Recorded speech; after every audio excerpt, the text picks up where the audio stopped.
Good evening दोस्तों। अभी आप लोगों के बीच आज जो आया हूं तो किसान आंदोलन के मुद्दे पे थोड़ी सी कुछ बात लेके आया हूं। हमारे बीच अभी एक मित्र आए हुए हैं रोहतक से। तो ये किसान आंदोलन का हिस्सा है। कहाँ टिकरी बॉर्डर। हाँ, टिकरी बॉर्डर पे ये आंदोलन का हिस्सा, सक्रिय हिस्सा बने रहे हैं। और इससे पहले ये बता रहे थे ऐसे कि केजरीवाल के आंदोलन में भी ये लगे थे कि देश में कुछ सुधार हो। तो ऐसे बहुत लोग हैं जो अपने तरीके से प्रयास करते हैं जब जब लगता है उन्हें कि आंदोलन का हिस्सा होना चाहिए। लेकिन मैं अभी जब बात करूंगा तो उसमें बताऊंगा कि आंदोलन में होने जा रही गलतियां, इसका भविष्य, और अगर वो बचाना है आंदोलन को सही ढंग से तो क्या करना चाहिए। मैं अपनी व्यूज रखूंगा बहुत स्पष्ट, और हमेशा की तरह जो बात है वो कहूंगा, बेखौफ कहूंगा। पहली बात सबसे बड़ी जो मुझे इस आंदोलन के दौरान अभी लगी पिछले एक हफ्ते 10 दिन में, वो ये लगी कि राकेश टिकैत अपनी समझदारी का उपयोग करते हुए, मैं राकेश टिकैत के फेवर में रहा हूं, मुझे वो अच्छा इंसान लगा। लेकिन जैसे कि मैच में, क्रिकेट मैच में कई बार अप एंड डाउन होता है, फाइनल कौन जीतेगा उसका कुछ कहा नहीं जा सकता। उसी तरीके से ये बिल्कुल जो गेम है सरकार के बीच और किसानों के बीच, ये क्रिकेट मैच जैसा अप एंड डाउन की तरफ बढ़ रहा है। एक समय था किसान को कोई पूछ नहीं रहा था, फिर लगा किसान हावी हो गए, फिर एक 26 जनवरी का दौर हुआ और लगा किसान जो हैं वो खराब हो गए, फिर राकेश टिकैत के आंसू बरसे और फिर सारे किसान इकट्ठे हो गए। फिर अचानक राकेश टिकैत ने कह दिया कि अब ये 2 अक्टूबर तक चलेगा, फिर किसान ठंडे होने लगे। जबकि अंदर की बात जो है वो ये है कि किसान सक्रिय हैं। अभी भैया से बात हो रही थी तो ये बता रहे थे कि किसान जो हैं अब ज्यादा संख्या में टिकरी बॉर्डर पे हैं, पहले से 3 गुना इस समय टिकरी बॉर्डर पे किसान हैं। लेकिन फिर भी टीवी चैनलों में ये कुछ दिखाई नहीं देता। मेरा अपना मानना यह है कि एज ए साइकोलॉजी अगर चीजों को समझा जाए तो किसी भी मूवी के बीच में आप एक बोरियत का पार्ट अगर आधे पौन घंटे का है तो वो मूवी फेल हो जाती। लोग उसके प्रति अपना पूरा रुझान दिखा के नहीं रखते। अभी क्योंकि किसान आंदोलन का एक वो लम्हा है जिस समय टिकैत जो हैं वो पूरे हिंदुस्तान में प्रचार कर रहे हैं, वो जा रहे हैं कई शहरों में, अलग अलग जगह पंचायत हो रही है। निश्चित ही उनका अपना एक जो राजनीतिक कारण उनके अंदर पैदा होने लगे हैं, उसके तहत वो सफल हो रहे हैं, उसके तहत इस समय सफल हो रहे हैं।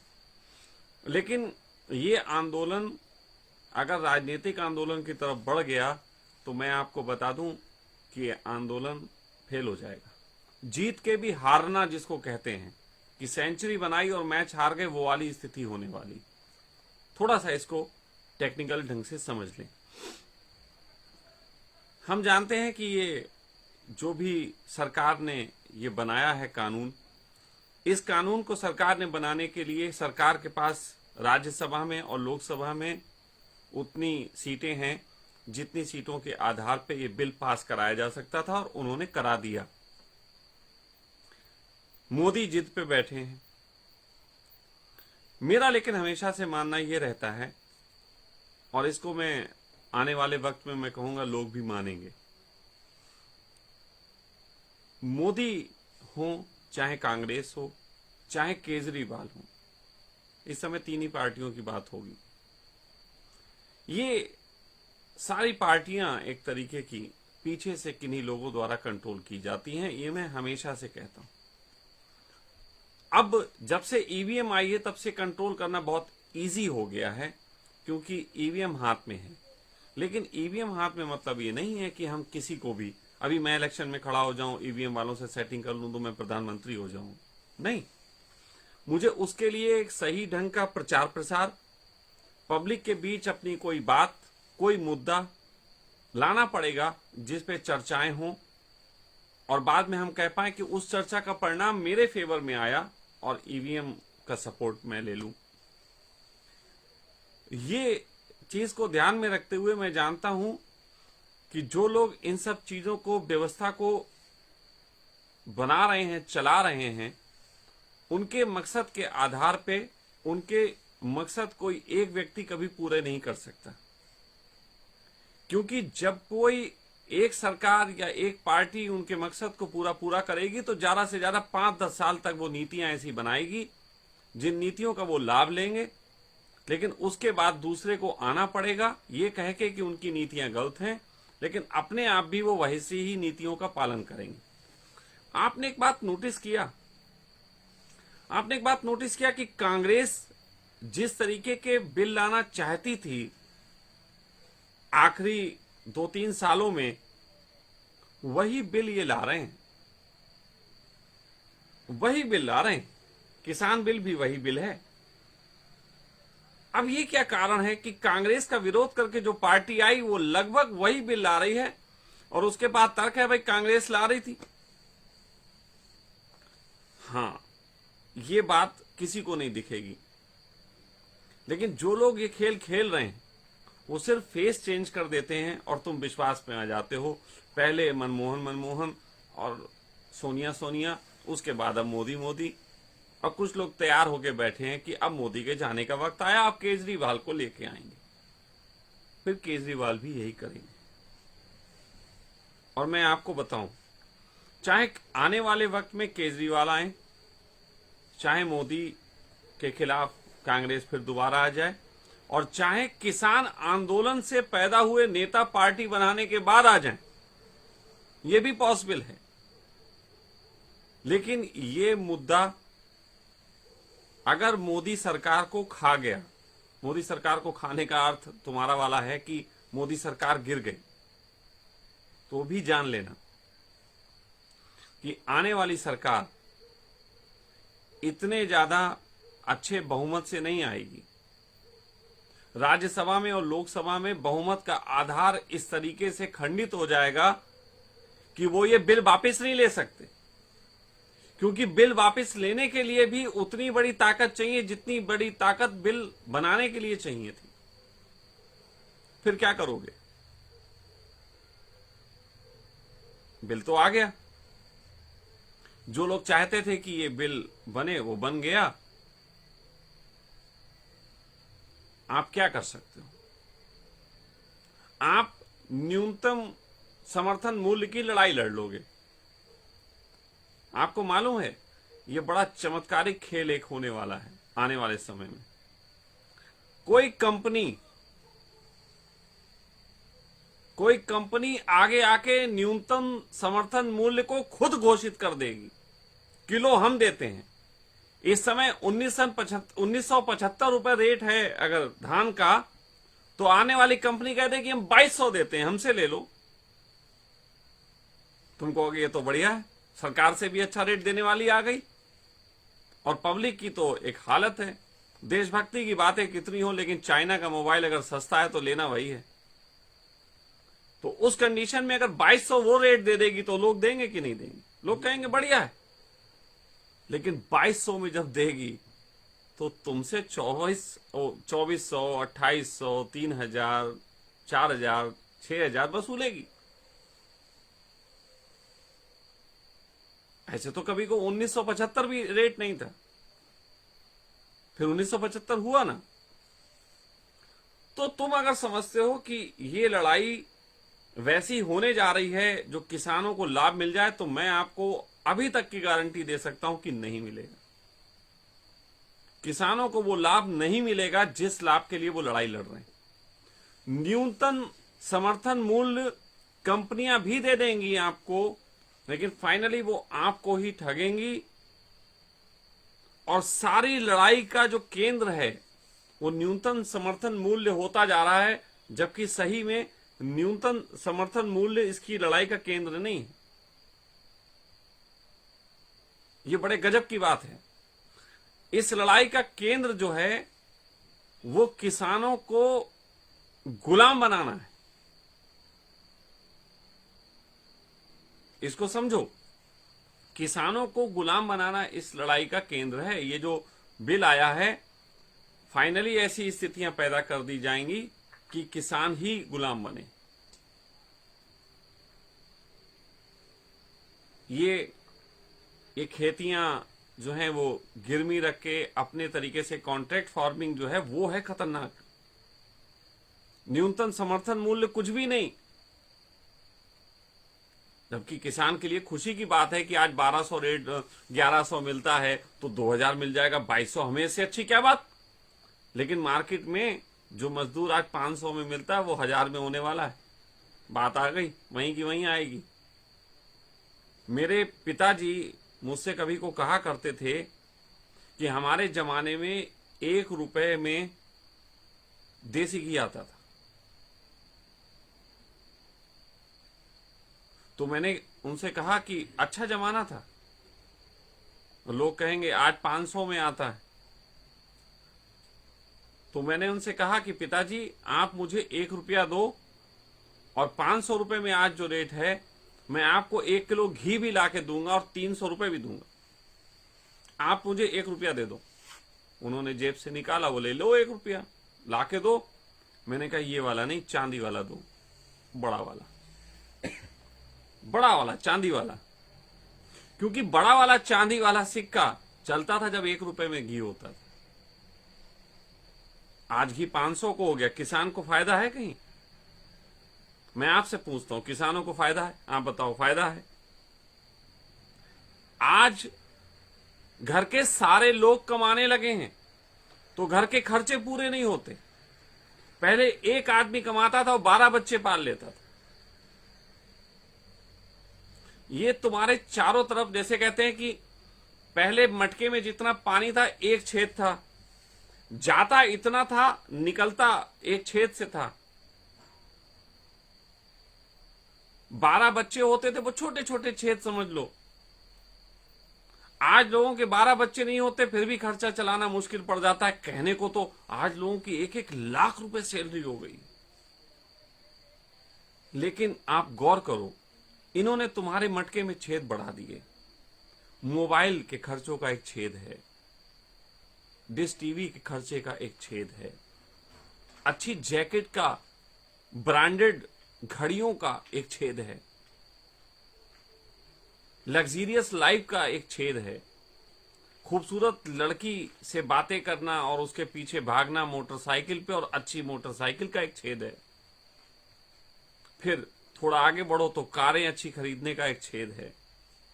और हर चीजें, जो चीजें तुम्हें अवेलेबल करानी है उसके लिए लोन। मैं आज भी वही बात पे सहमत हूं। मेरी बात सुनने वालों को अगर बुद्धि है तो समझ लें, एक महाजन पूरे गांव को कर्जदार बना के उसका मालिक हो जाता था। जमींदारी प्रथा थी, बदली नहीं है, बस वो महाजन इतना बड़ा हो गया है कि आज उसको बिजनेसमैन कहते हैं और वो वर्ल्ड वाइड बिजनेस कर रहे हैं।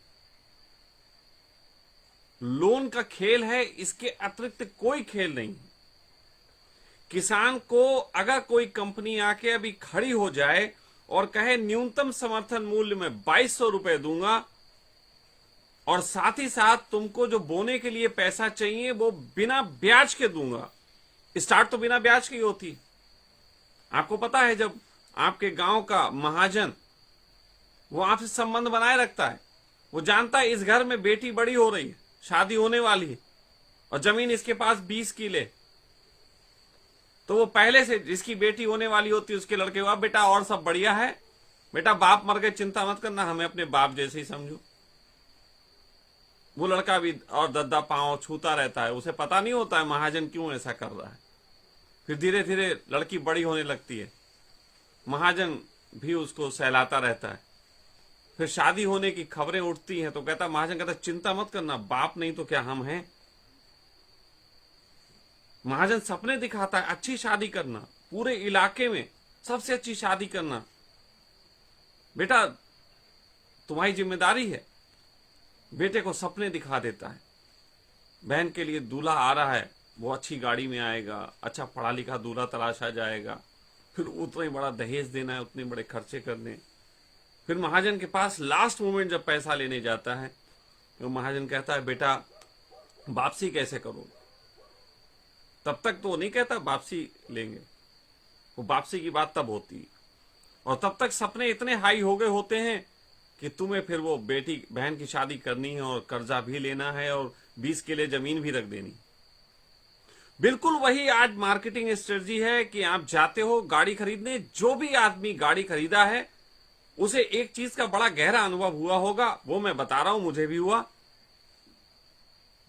वो गाड़ी का अनुभव ये होता है कि आप गाड़ी खरीदने जाते हो, सबसे पहले वहां पे आपको एक आदमी गाड़ी में बैठाल के टेस्ट ड्राइव दिला के आपको बूम करता है। उसके बाद वो जब आप पहुंचते हो कहते हो गाड़ी कितने का, बस ये 15 लाख की, 20 लाख की। आप कहते हो यार इतना नहीं, कोई बात सर लोन हो जाएगा, 90% लोन हो जाएगा, आपको 10% ही देना स्टार्टिंग अमाउंट, बाकी तो 90% लोन है। 90% लोन सबको अच्छा लगता है। फिर उसके बाद 90% का सपना, वो कहता करवाओ, वो कहता सर 24 घंटे में हो जाता है, तो करवाओ सर, कागज दे दीजिए। सर कागज दे देते हैं, कागजों में कुछ कमियां निकल आती हैं। अब कमियां निकल आती हैं, सर परेशान हैं, गाड़ी का चला के सपना देख लिया था, रात में नींद नहीं आ रही है, 2 बार उठ के पानी पी रहे हैं कि गाड़ी इतनी तेज तो नहीं चल गई। और फिर सुबह के समय जो है उठते हैं और सोचते हैं आज गाड़ी घर आएगी, 24 घंटे बाद पहुंचते हैं तो पता लगता है सर इतना तो नहीं हो पाएगा, आपके कागजों में कमियां हैं सर, 50% तक हो सकता है। फिर मोल भाव होता है, फाइनली 65-70% में मोस्ट ऑफ लोग मान जाते हैं। फिर उसके लिए भले वो कहीं से कर्जा लें, कहीं से उधारी लें, कहीं पे कुछ बेचें, यही होता है। गाड़ी का पूरा सीन यही है, जिन्होंने खरीदी हो उनको पता होगा। उसी तरीके से अगर किसानों को आने वाले समय में कोई कंपनी आके और ऐसा अनाउंस कर दे कि फसल बोने के लिए जो पैसे चाहिए वो हमसे लो और इतने मूल्य पे हमें बेच दो, बताओ कौन राजी नहीं होगा? सब राजी हो जाएंगे और 2-3 साल तक वो तुमसे कुछ कहेंगे नहीं, पैसा देंगे और अपना समर्थन मूल्य जो तय किया होगा वो ले लेंगे। मार्केट में महंगाई होने लग जाएगी। फिर उसके बाद उनका खेल शुरू होगा कि भाई देखो इस बार हम पैसा इस शर्त पे देंगे कि आप वो फसल बोगे जो हम चाहते हैं। गुलामी की शुरुआत ऐसे होगी और उस फसल के लिए भी तुम्हें अच्छे रेट की बात होगी। तुम कहोगे यार ये तो फायदे का सौदा है, फिर तुम लगाओगे, फिर आपको पता नहीं है। अब तो बरसात जहां मर्जी हो जितनी कराई जा सकती इसकी व्यवस्था है। आपसे ये तो कहा कि समर्थन मूल्य पे दे देना, ये पैसा ले लो, लेकिन साथ साथ हिडन में इतने पेपर होंगे आप पढ़ोगे भी नहीं, उसमें कहीं एक कोने में लिखा होगा यदि आप नहीं दे पाए 6 महीने बाद तो उसके बाद ब्याज ज्यादा शुरू हो जाएगा, जैसा कि आपके क्रेडिट कार्ड्स में होता है। और फिर अचानक यही कंपनियां बारिशें करवाएंगी, यही कंपनियां कारण पैदा करेंगी कि तुम फसलें ना कर पाओ, और 1 साल अगर तुम नहीं कर पाए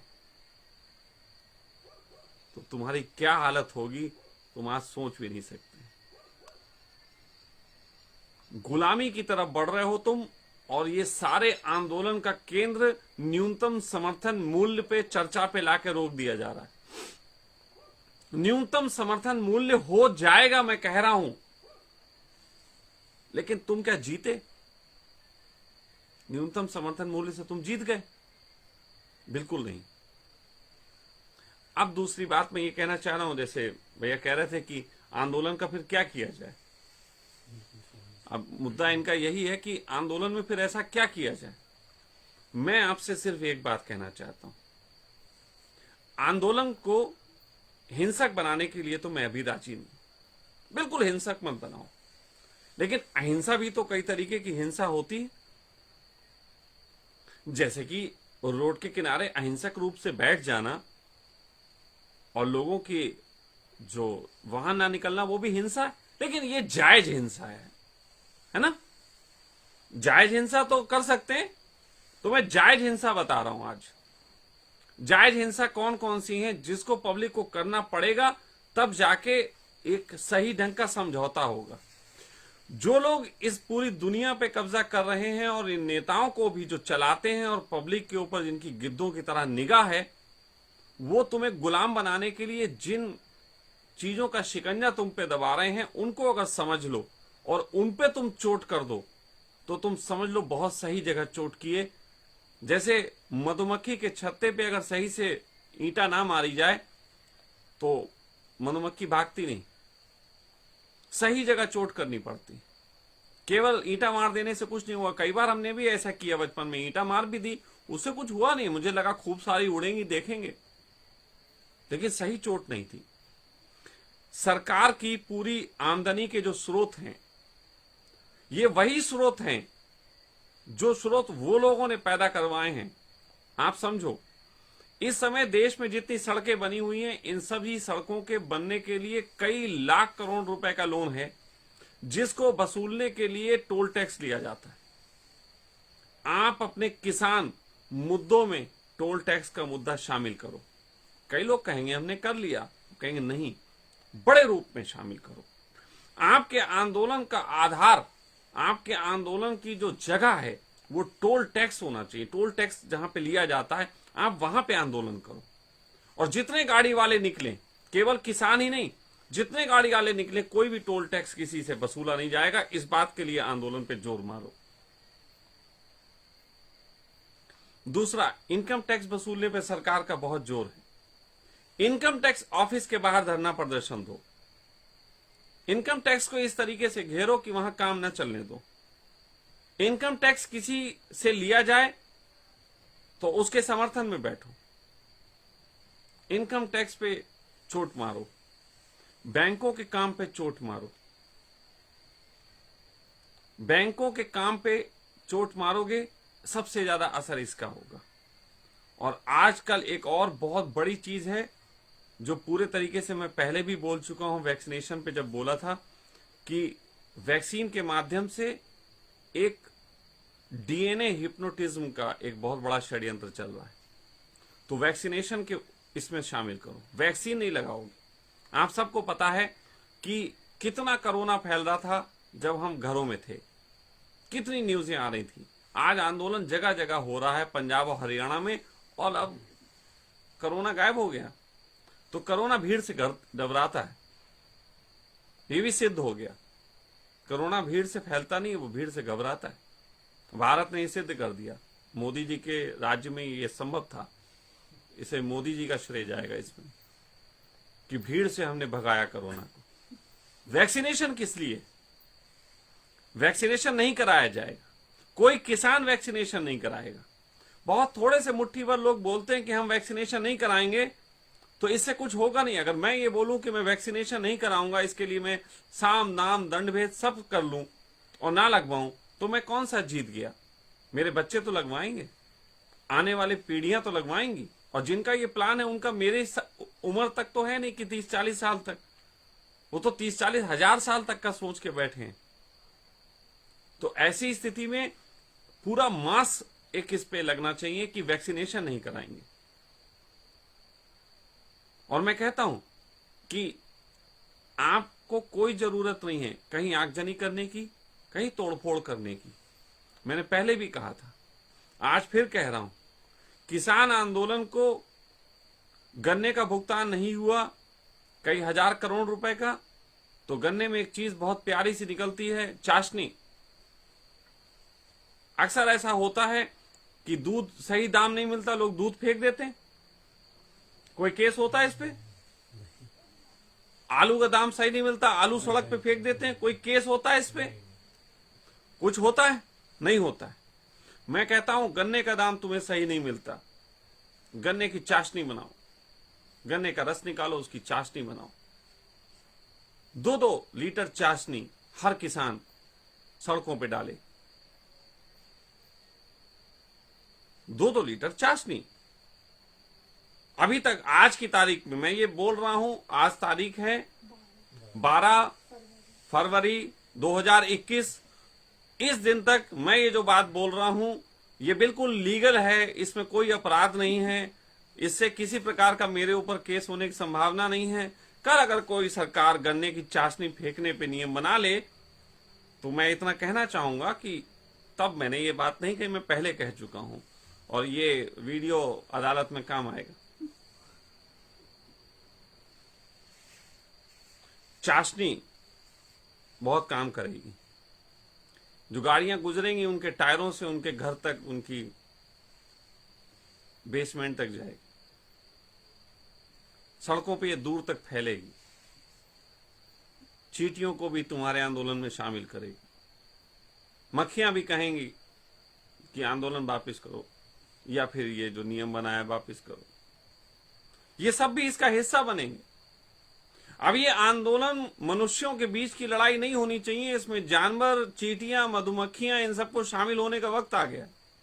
क्योंकि ये चींटियां हुई, मक्खियां हुई, ये जो मधुमक्खियां हुई, ये आखिर किसान के पक्ष में हैं, खेतीबाड़ी का हिस्सा हैं।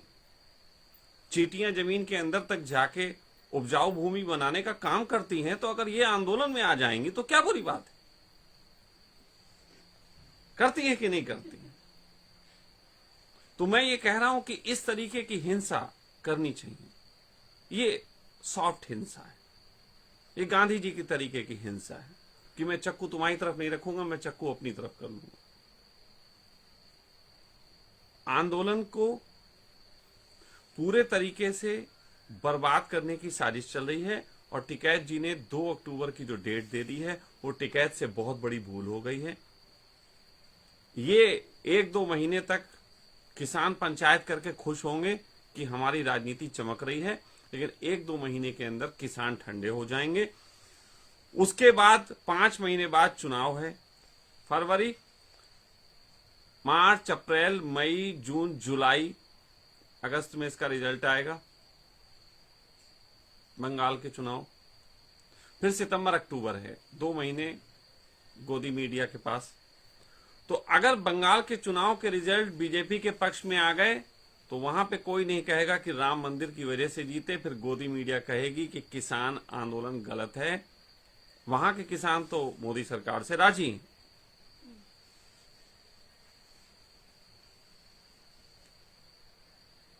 टिकैत जी को चाहिए आंदोलन, उन्होंने ये कहा है, और मैं टिकैत जी को एक तर्क दे रहा हूं। अगर आपसे पूछे अभी आप आंदोलन में अपनी धार दीजिए, टोल टैक्स का मुद्दा शामिल करिए, वैक्सीनेशन नहीं कराएंगे, इस तरीके की चीजें शामिल करिए। और अगर कोई आपसे पूछे आपने तो कहा था 2 अक्टूबर तक का वक्त दे रहे हैं, तो कहिएगा वक्त नहीं दे रहे थे, बात यह कि 2 अक्टूबर तक का हमारे पास खाने पीने का राशन है, इतना हमने सोचा था। ये तर्क ले लो हमसे, तो तर्कों का ही तो खेल है। चाहे किसी को श्रमजीवी बना दो और चाहे किसी को परजीवी। तो किसानों को बहुत सोचने की जरूरत है। ये केवल बिजनेस का खेल नहीं रह गया। जो लोग तुम्हें गुलाम बनाने को लगे हैं उनके पास धन की कोई कमी नहीं है, टकसालें हैं उनकी। ये बैंक का सारा धन उनका, जितना तुम्हारा धन तुम्हारी जेब में वो भी उनका ही है यार, आपको पता ही नहीं है अभी। आप तो झूठे झूठे कागज के टुकड़े लेके घूम रहे हो जिसपे लिखा है मैं 100 रुपए, 500, 2000 रुपए अदा करने का वचन देता हूं। ये नोट है ही नहीं। ये तो नोट मतलब सिर्फ एक आपको आश्वासन है। कल मोदी जी कह दें कि ये जो गुलाबी वाला नोट है मैं इसके 2000 अदा करने का वचन वापस लेता हूं आज रात 9 बजे से, फिर क्या करोगे? वचन दिया, वचन वापस। सोचो, वचन लिख के दिया था, वापस लिख के नहीं होगा, वापस सिर्फ एक कागज पे लिखा जाएगा। कहना सिर्फ ये चाहता हूं कि वो धन के लिए नहीं कर रहे हैं। ये पूरे आंदोलन का बेस खराब हो रहा है जब ये कहा जा रहा है कि दौलतमंद सिर्फ धन कमाने के लिए कर रहे हैं। धन कमाने का तो खेल ही खत्म हो गया भाई। उनके पास जितना धन है उसके बाद तो उन्हें भगवान होने की चाह है। पूंजीपति जब टॉप पे पहुंच जाता है तो वो भगवान होने की कल्पना करता है, और इसकी हिंदुस्तान में तो बहुत बड़ी मिसाल है। बिरला मंदिर, आपको पता है बिरला कोई भगवान नहीं है, किसी भगवान का नाम बिरला नहीं है, लेकिन बिरला ने मंदिर बनाए और बिरला मंदिर नाम हो गया और वो पूजा जा रहा है। लोग कहते हैं बिरला मंदिर। ये पूंजीपतियों की ये एक्सट्रीम होती। पूंजीपति धन इतना कमा चुके कि उन्हें भगवान होने की चाह है, लेकिन अब उन्हें वो वाला भगवान नहीं होना जो मंदिर में बैठा होता है। अब उन्हें वो वाला भगवान होना होता है जो तुम्हें चलाता है, जो तुम्हारा भविष्य निर्धारण करता है, जो तुम्हारी अच्छे बुरे के बीच अपनी सोच को ऐसे ले आता है कि तुम उसी की सोच में खेलते रहते हो। वो वाला भगवान होना है। अब साइकोलॉजी शामिल है, अब मेटलिस्टिक नहीं है भगवान कि केवल 11 रुपए का प्रसाद चढ़वाए, वो गर्दन चढ़वा रहा है। इस आंदोलन को केवल न्यूनतम समर्थन मूल्य के केंद्र में जो लाया जा रहा है, ये बहुत खतरनाक बात है। मैं फिर आपसे कह रहा हूं कि न्यूनतम समर्थन मूल्य सरकार तय भी कर देगी। सपोज दैट सरकार ही तय कर दे और कल से मंडियों को प्राइवेट कर दे, वो प्राइवेट वाले आपको वही मूल्य देंगे, बात वहीं की वहीं है। तो या तो प्राइवेट आश्वासन दे दे या सरकार मंडी भी बेच देगी, जैसे रेलवे बेच दी।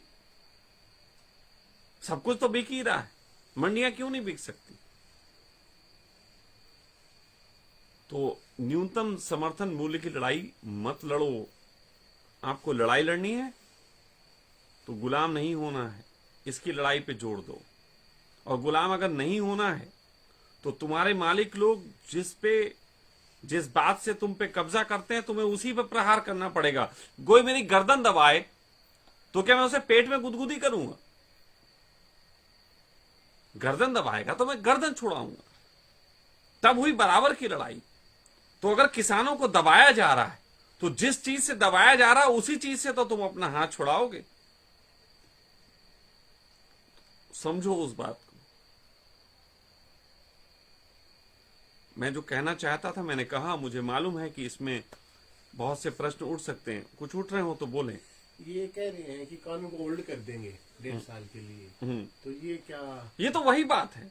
अगर वो कह रहे 1.5 साल होल्ड कर देंगे तो वो 1.5 साल बाद फिर ये कह देंगे आंदोलन अब लगेगा हल्का पड़ना। मैं तो कह रहा हूं आपसे, ये 2024 तक नहीं जाता। मोदी जी जब तक हैं तब तक ये जाता नहीं। और कहीं धोखे से मोदी जी चले गए इस बीच तो मोटू भाई आएंगे, तो मोटा भाई 100% आ जाएंगे। फिर तो संवेदनाओं की यहां बाढ़ है। और पहले मैंने एक बार ऐसा कहा था किसी वीडियो में, मैंने कहा था मोदी जी की हत्या की साजिश का मुझे शक है कि इस देश में गृह युद्ध छिड़ सकता है मोदी जी की हत्या की साजिश से। लेकिन अब मुझे ये मामला थोड़ा दूसरे तरीके से नजर आता है। कहीं टिकैत की हत्या हो गई तो गृह युद्ध तब भी हो जाएगा। मोदी की हत्या होना तो थोड़ा मुश्किल, क्योंकि उसको कराने के लिए बहुत लंबी प्लानिंग चाहिए। लेकिन एक बराबर में एक पैरेलल एक नेता खड़ा करके उसको हत्या कर देना, गृह युद्ध तो हो गया। बचाओ अपने आप को गृह युद्धों से, फूट से, गुलाम बनने से। और मेरा मानना है कि युग कोई भी हो, चाहे धार्मिक युग हो, चाहे क्रांतिकारी युग हो, कोई भी युग हो, वहां अपनी आजादी की ही लड़ाई होती है। मैं एक धार्मिक व्यक्ति होने के नाते भी इस तरीके की बातों पे बोलता हूं तो उसका कारण सिर्फ इतना है कि मैं गुलाम नहीं होना चाहता। वो चाहे मन की गुलामी हो, चाहे मेरे तन पे कोई गुलामी करे, चाहे मेरे मस्तिष्क पे कोई गुलामी करे, मैं किसी गुलामी से राजी नहीं हूं।